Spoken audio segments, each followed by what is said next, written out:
கர்த்தருடைய பரிசுத்த நாம் மையப்படுவதாக. 26/9/2025 வெள்ளிக்கிழமை, புதிய நாள், புதிய கால வேளைக்காய் கர்த்தர் நன்றியோடு துதிக்கிறேன், ஸ்தோத்திரிக்கிறேன். இந்த நாளுக்கான கர்த்தருடைய வார்த்தை, அவர் உன் அப்பத்தையும் உன் தண்ணீரையும் ஆசீர்வதிப்பார், வியாதியை உன்னிலிருந்து விலக்குவேன். His blessings will be on your food and water. I will take away sicknesses from among you. யாத்திராகமம் 23:25 நமக்கு இந்த வார்த்தைகளை சொல்லுகிறது. கிறிஸ்துவுக்குள் மிகவும் பிரியமானவர்களே, இந்த வசனத்தில் 2 காரியங்கள். ஆகார விஷயத்திலும் திருப்தியாக்குகிறார், சரீரத்திற்கும் தெய்வீக சுகத்தை கர்த்தர் கொடுக்கிறவராக இருக்கிறார். பிரியமானவர்களே, நம்முடைய ஆண்டவருக்கு இயேசு என்கிற ஒரு பெயர் மாத்திரமல்ல, வேதாகமத்தில் 272 பெயர் கொடுக்கப்பட்டிருக்கிறது.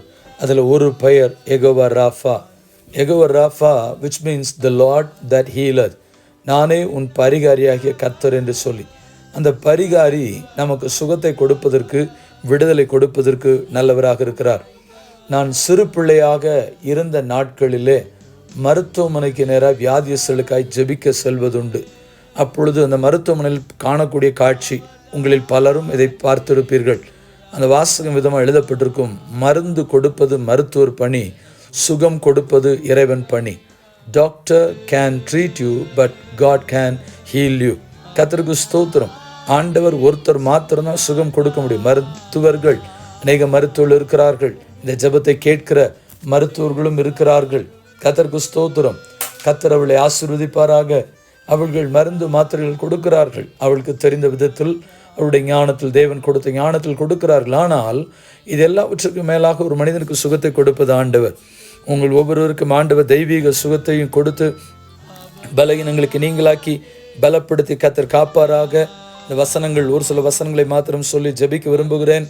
ஆண்டவருடைய வார்த்தை சொல்லப்பட்டிருக்கிறது லேவியராக 26:5, நீங்கள் உங்கள் அப்பத்தை திருப்தியாய் சாப்பிட்டு உங்கள் தேசத்தில் சுகமாய் குடியிருப்பீர்கள். and you will eat all the food you want and live in safety in your land.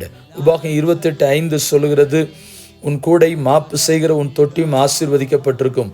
your basket and your kneading trough will be blessed. உபாகம் 7:15 சொல்லுகிறது, கர்த்தர் சகல நோய்களை முன்னிட்டு விலக்குவார். the Lord will keep you free from every disease. கர்த்தருடைய நாமம் மகிமைப்படுவதாக. இந்த நாளை நம்மை கர்த்தருடைய கரத்தில் ஒப்பு கொடுத்து ஜெபிப்போம். பிதாவே, இந்த ஜெபத்தை என்னோடு இணைந்து செய்கிற சிறு பிள்ளைகள், வாலிபர்கள், பெரியவர்கள், நடுத்தர வயதிலுக்கு பரிசுத்தவான்கள் ஒவ்வொருவருக்கும் தெய்வீக சுகத்தையும் விடுதலை, ஆரோக்கியத்தையும் சத்துவத்தையும் கொடுத்து பொல்லாப்புகள் நீங்களாக்கி பாதுகாத்துக்கொள்ள பிதா, குமாரன், பரிசுத்தாவின் நாமத்தில் ஜெபித்து ஜெபத்தை ஏறெடுக்கிறோம். பரிசுத்தமுள்ள நல்ல பிதாவே, ஆமென். வாழ்த்துக்களுடன் ஜெபங்களுடன் பாஸ் ஜெப